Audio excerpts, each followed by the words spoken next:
Hi everyone, welcome back. So in this video, I'm gonna share with you how you can add the XAUUSD on MetaTrader 5. So just follow me and follow the steps. It's so easy and simple. So first of all, open your MetaTrader 5 software, then go to Market Watch. So if you don't see Market Watch here, just go to View and click on Market Watch just one time, or in your keyboard, click on Ctrl plus M. Okay. Now, after that, in your mouse, right click and click on symbols. Okay. After that, go to metals, this one.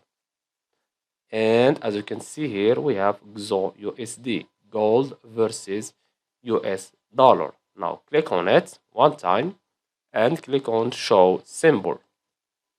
Then click on OK.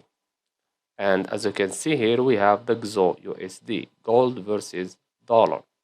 So drag it and drop it. And that's it.